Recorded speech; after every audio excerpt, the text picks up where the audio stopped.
Muy buenos días, un cordial saludo de acá de parte de Luis Montalvo desde Alemania. Estamos en una transmisión más del programa La Picota con el doctor Gerardo Apolo. Muy buenos días, Gerardo, ¿cómo estás? Buenos días, Luis. Un saludo muy cordial a todos quienes nos ven a través de Migra TV y Envía Radio. Así es, bueno, hoy día tenemos un tema bastante interesante y se puede decir que se va a poder cortar bastante cuero de esta piel. Nos dice los ineficientes. Interesante, parece que hay una estadística también en esta columna que has escrito, Gerardo. ¿Nos podrías explicar sobre la misma y lo que dejaste de escribir por el asunto de la camisa de fuerza de los caracteres? Bueno, sí, la realidad es que, como hemos hablado en algunas oportunidades, la sociedad latinoamericana está acostumbrada a transmitir, o sea, pasar la responsabilidad a terceros y no asumir la responsabilidad propia. Y entonces siempre le echamos la culpa a alguien. Recuerdo hace mucho tiempo atrás había una propaganda que decía ¿por qué no estamos en las páginas amarillas? Había una mesa de 12 personas y se preguntaba por qué no estamos en las páginas amarillas y nadie sabía. Nadie asumía su responsabilidad. Un poco así es el tema en cuanto a la ineficiencia. Salían unas notas periodísticas en que, por decir, la Cancillería no sabía que Rafael Correa había pedido asilo.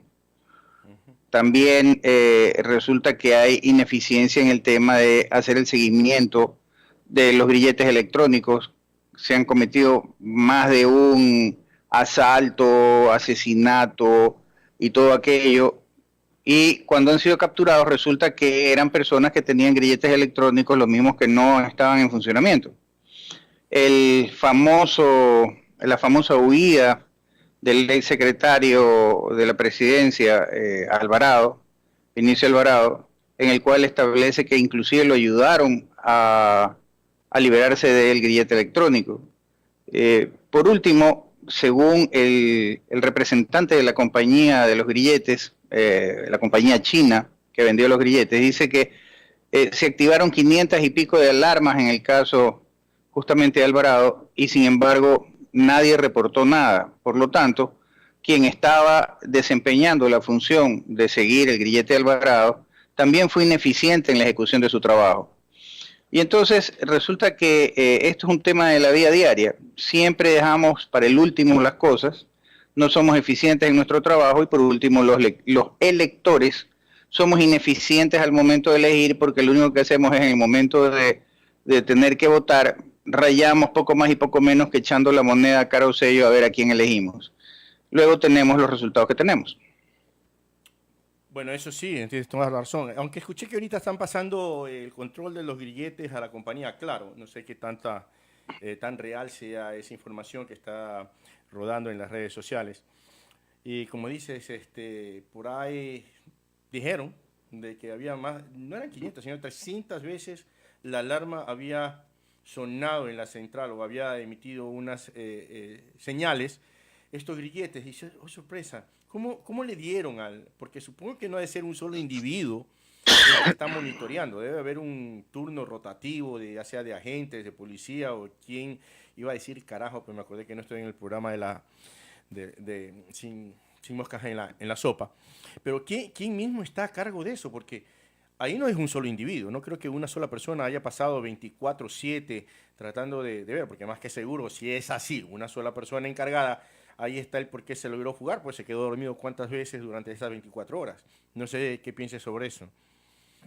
Una vez más caemos en el tema de la ineficiencia, porque si tienes a una persona controlando 100 dispositivos, eh, y digamos que los 100 dispositivos no entran en el margen de la pantalla visual, es muy difícil controlarlo y entonces estás pagando a una persona porque haga un trabajo ineficiente. Por otro lado, tenemos que ver, hablando un poco en términos de crianza, a qué camada pertenece la persona que estaba encargada del seguimiento de estos grilletes, el control de los grilletes, si a la camada de la época de la década robada, y obviamente le debe el puesto a esta gente, digamos que por este principio mal denominado de agradecimiento, hace que se hagan los de la vista gorda y miren para otro lado.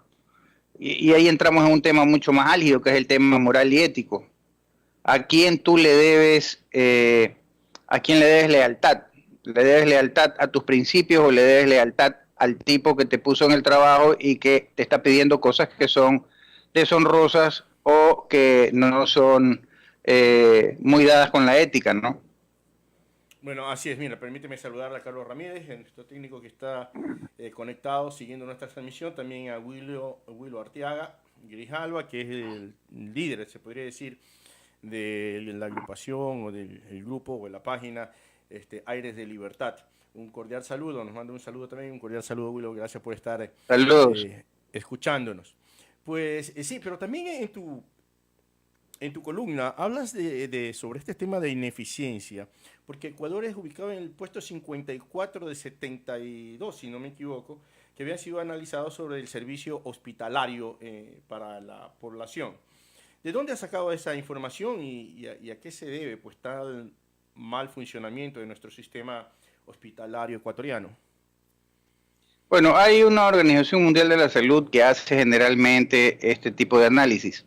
Y lo que tenemos que tener claro es lo siguiente. Hace pocas semanas salió una noticia en el Ecuador que se habían caducado medicamentos para tratar el VIH, SIDA y el cáncer.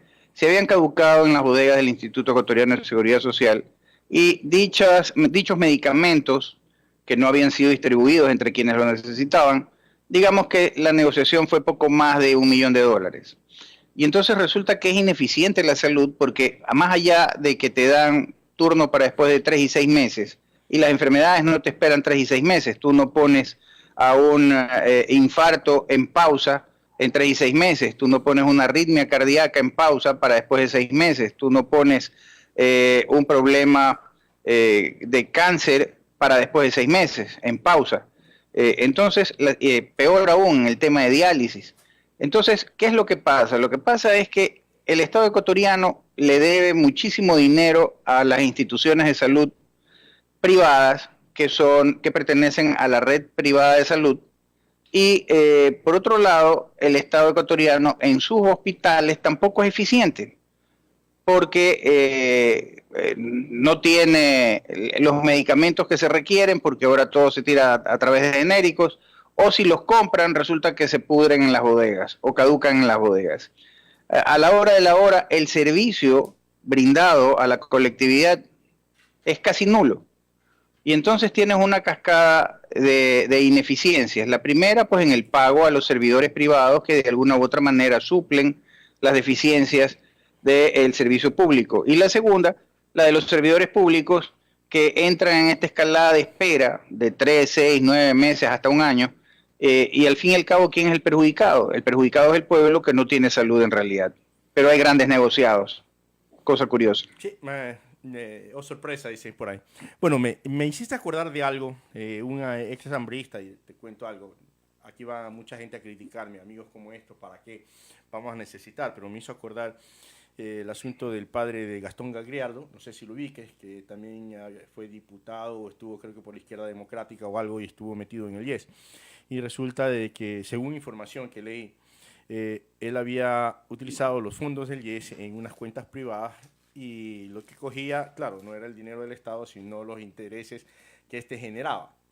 Entonces me hace acordar que es lo mismo ahora, o sea, esta gente pues trata de buscar la forma de desviar los fondos pero lo lamentable es que no solamente se llevan lo que genera el guardar ese dinero, sino que se llevan todo el dinero también. Tocaste también el tema de los enfermos que no recibían sus medicamentos ni nada por el estilo, y eso es sorprendente porque, mira, durante estos últimos años hubo hasta manifestaciones de enfermos tanto de cáncer como del SIDA y todo eso reclamando que no le estaban entregando los medicamentos, y mira lo que sale a hoy día, oh sorpresa, embodegados y ya caducados. Entonces, es correcto. A ver, en el primer tema que tocaste, debemos dejar en claro que a esa época lo único que exigía la ley era que los fondos recaudados en el Seguro Social a fin de mes pasen a la cuenta que dicha institución tenía en el Banco Central. Y entonces resulta que lo que hacían ciertos funcionarios y de las investigaciones pues se manifestaba aquello, lo que tú has manifestado, valga la redundancia, que el dinero se ripiaba. El ripo era un depósito que hacías de corto plazo en instituciones bancarias que te pagaban un interés bastante alto, dependiendo del monto, y esos intereses luego los desviaban para cuentas particulares, no lo depositaban en las cuentas del Estado. Pero como la ley solamente le exigía que a fin de mes estén esos valores y no exigía que esos valores rindan algún tipo de interés, entonces decían, bueno, echa la ley, echa la trampa, bienvenido sea a nuestro reino esa platita que no me cae mal. Y entonces ahí entra el problema de la disyuntiva entre lo ético y lo legal. ¿Era legal que hagan eso? La ley no lo prohibía porque no lo consideraba, había un espacio, una laguna legal que se denomina, y habría que haber determinado en un momento si los intereses que generaban esos fondos públicos podían ser apropiados por un privado. Lo lógico es que beneficien al mismo fondo público o beneficien a quienes aportaron los fondos, en este caso, a los beneficiarios del Seguro Social. Pero bueno, entra lo ético ahí, y ahí cuando entramos en el campo de lo ético, definitivamente perdemos la batalla. La mayoría de los políticos ecuatorianos se han quedado de año desde primer grado en el tema de lo ético. Y eso que ellos sí recibieron moral y ética, ¿eh? Pero bueno, Sí. nuestro amigo Willow Artia nos dice felicitaciones, nuestros compatriotas deben de estar muy bien informados, ya que en el país se oculta mucho la verdad. A ver, creo que se me movió aquí cuando puso más mensajes. Dice la verdad y distorsionan la realidad. Te cuento, y permíteme un ratito esto de aquí, Willow. No es solamente en el país. Bueno, tú fuiste testigo de una batalla en el chat con cierta personalidad de acá de la tría estatal, hermano. Esa señora, porque es una... Bueno, espero que la señora y la dama no se ofendan por la comparación, pero definitivamente es alguien que distorsiona la verdad en todo su momento, no respeta la dignidad de nadie, no respeta la dignidad de una niña, de un adolescente, no respeta la dignidad del amor de un padre. O sea, es, disculpen la expresión, la máxima expresión de la escoria de nuestra comunidad. Entonces no es solamente los medios de allá, sino que también hay mucha gente infiltrada o tóxica, como le llaman ahora, o como se las conoce también como topos. Déjame leer algo más. Dice, el diablo tiene uñas sin cortar, él mismo.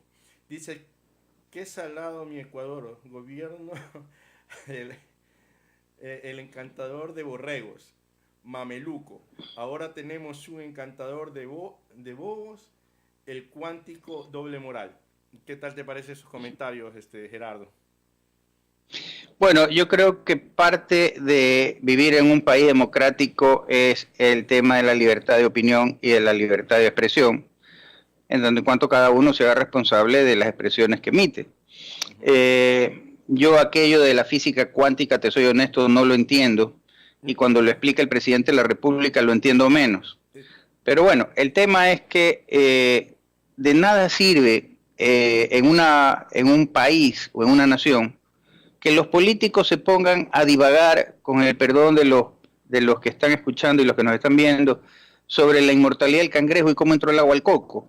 Y resulta que eso es lo que sucede en la política ecuatoriana.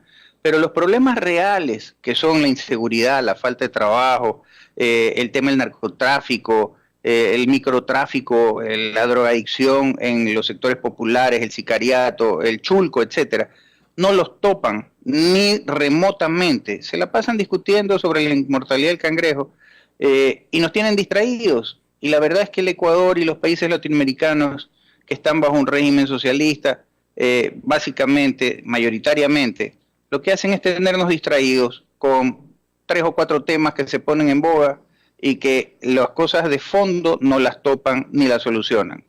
Ese es el problema que se genera por norma general en los países latinoamericanos, que nos diferencia tremendamente de los países del primer mundo. Ahí si tienes problemas económicos van y combaten el tema económicamente. Si tienes problemas de salud van y lo combaten en el campo de la salud. Van solucionando los problemas que se van presentando. Aquí en los países latinoamericanos lo único que dejan acumular son problemas para el resto del pueblo y dinero para los que están en el gobierno. Y obviamente una vez que lo han acumulado todo, se lo llevan todo, ¿no? Así es, mira, me hiciste acordar a un profesor mío, apellido Ceballos. Justamente en una de las clases de él hizo una pregunta muy interesante. Yo no debe haber pasado de 11 años, o de pronto menos, pero todavía le tengo mucho cariño y recuerdo sus palabras. Él preguntó sobre cuál era la diferencia que tenía la cultura hablo-hispana con la anglosajona, o sea, la habla inglesa. Y puso un cuadro, como se podría decir, en la mente de nosotros. Imagínense, dice, un hispano, va a una cascada y mira la belleza y el esplendor de esta cascada y comienza a dibujar un cuadro. Llega un anglosajón, un inglés, mira la belleza de la cascada y comienza a hacer un plano de cómo hacer funcionar una hidroeléctrica. Entonces, hasta el día de hoy se me ha quedado eso porque es más o menos así. Mientras los otros buscan soluciones para arreglar algún problema que tienen, nosotros seguimos viviendo en la fantasía, en el sueño, en el tal vez. Mira que hasta el día de hoy, nosotros como ecuatorianos, vamos a ir específicamente a nosotros los ecuatorianos, seguimos soñando con un Mesías y cada vez que vamos a votar no investigamos, no analizamos.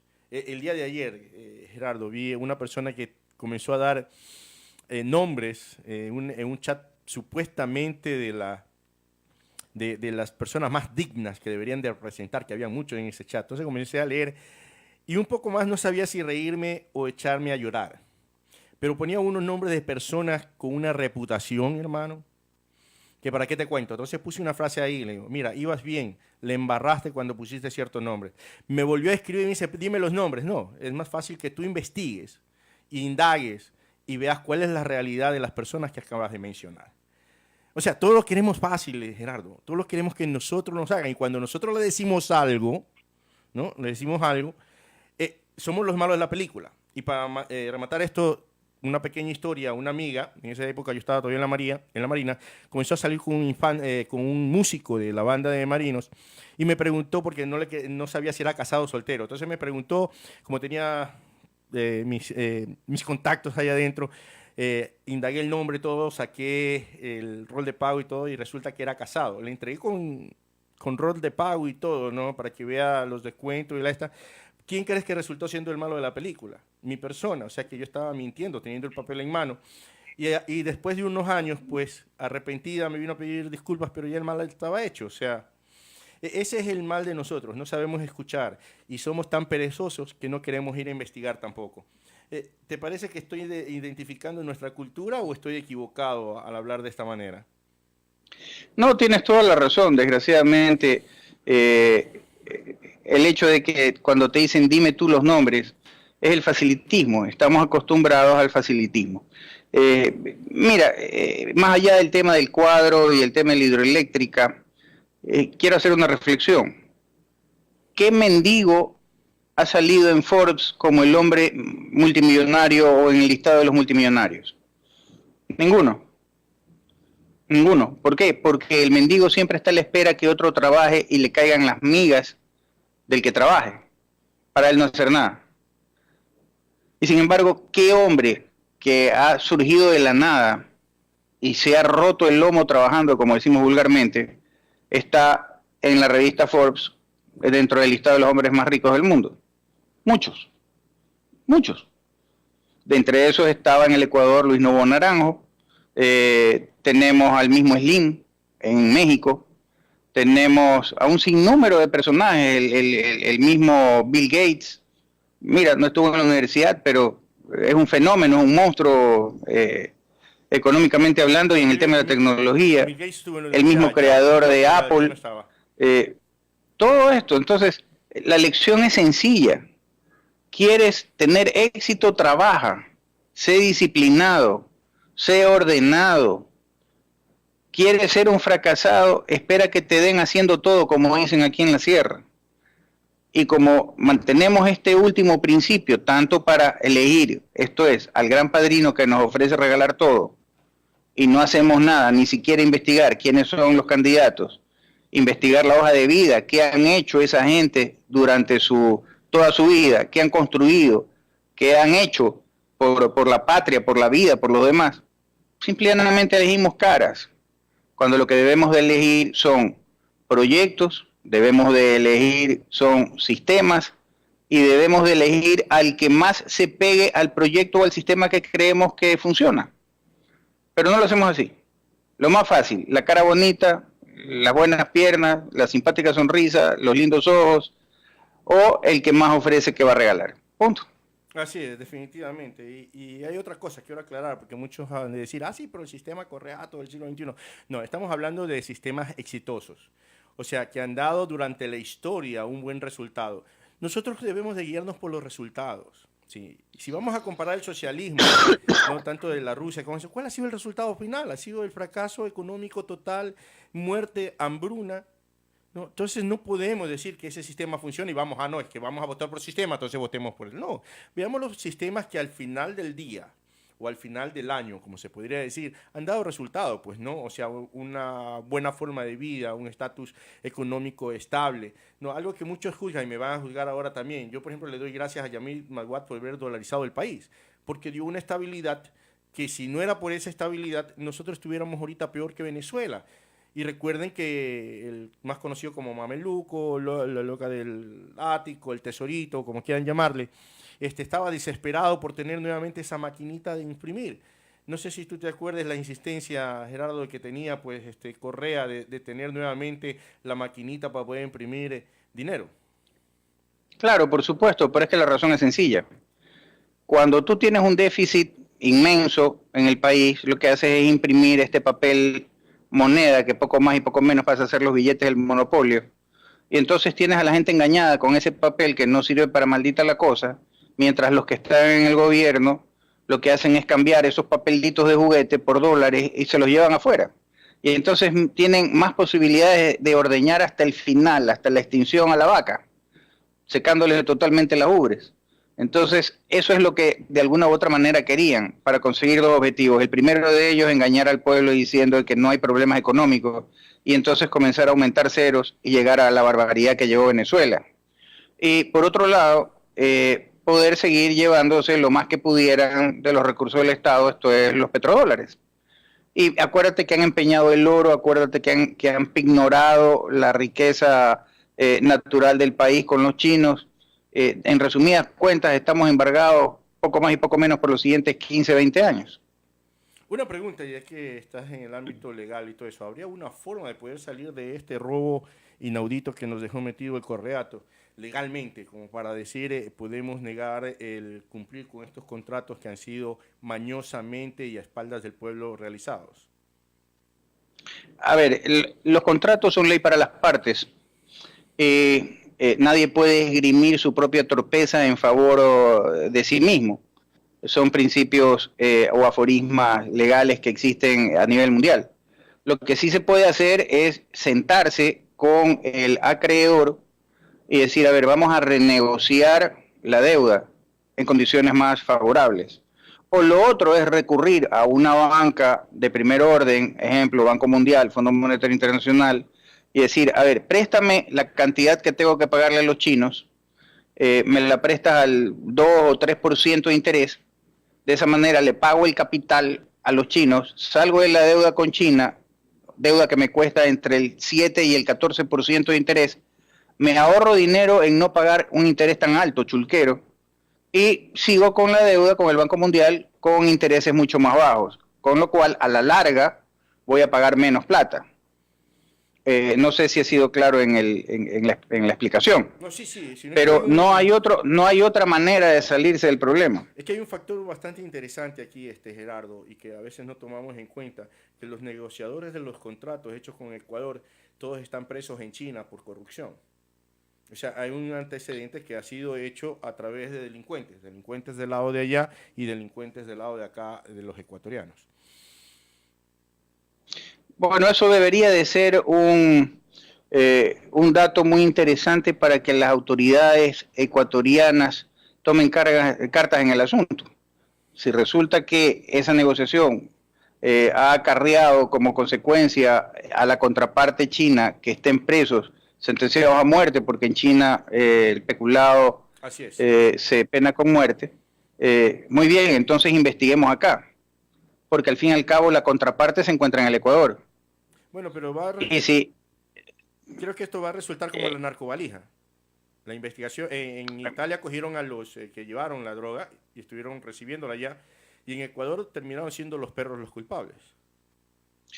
Por eso te digo, desgraciadamente, la formación que desde pequeños les dan, porque yo no he cometido ese error, a nuestros hijos, es de trasladarle la responsabilidad a cualquier cosa. Siempre pongo el mismo ejemplo. Viene el niño patoso, que recién aprende a caminar, se da un golpe contra la mesa, contra el filo de la mesa, y ¿qué es lo primero que hace la madre? Le dice, uy, mesa mala, estás a la mesa. No, eres patoso, no te diste cuenta, te golpeaste porque no te diste cuenta, la culpa es tuya, no de la mesa, que es un ser inanimado. Y entonces así vamos criando a nuestros hijos, trasladando la responsabilidad a terceros. Se queda de año el hijo, se queda o tiene que rendir nuevos exámenes en una materia. Ah, el profesor es malo porque no me enseña bien o no me incentiva a estudiar. No, señor, el chico es vago, si se la pasa todo el fin de semana o todos los días tocando guitarra, yendo donde los amigos y no coge un libro para nada. No es que el profesor es malo, el chico es vago, punto. ¿Por qué seguimos echando la responsabilidad a terceros cuando la responsabilidad está en nuestra propia cabeza? Bueno, yo como docente voy a dar un poquito de paja a los padres de familia. En ocasiones los profesores sí utilizan una mala pedagogía. Lo digo con experiencia, Gerardo. No solamente es culpable de un lado, sino del otro. Y nuestra lamentable... Luis, seamos claros. ¿Cuántos autodidactas han triunfado en el mundo? Muchos. Y no tuvieron ningún profesor con pedagogía o sin pedagogía. No, yo sé. Le interesó estudiar y estudiaron y se acabó. Tú en este momento quieres estudiar física cuántica, entras a YouTube, buscas física cuántica y tienes las clases de física cuántica. Bueno, y si no entiendes, la repites 10 veces. Sí, siempre y hasta que le entiendes. No me salgan los videos de nuestro cuántico. Porque por supuesto, eso es otra cosa. Papa, eso yo creo que va a la zona de los bloopers de la física cuántica. Así es. No, definitivamente. Pero bueno, tenemos que hacer muchas cosas todavía para terminar el programa, ya que nos quedan 3-4 minutos para poder llegar a la hora establecida de nuestra transmisión.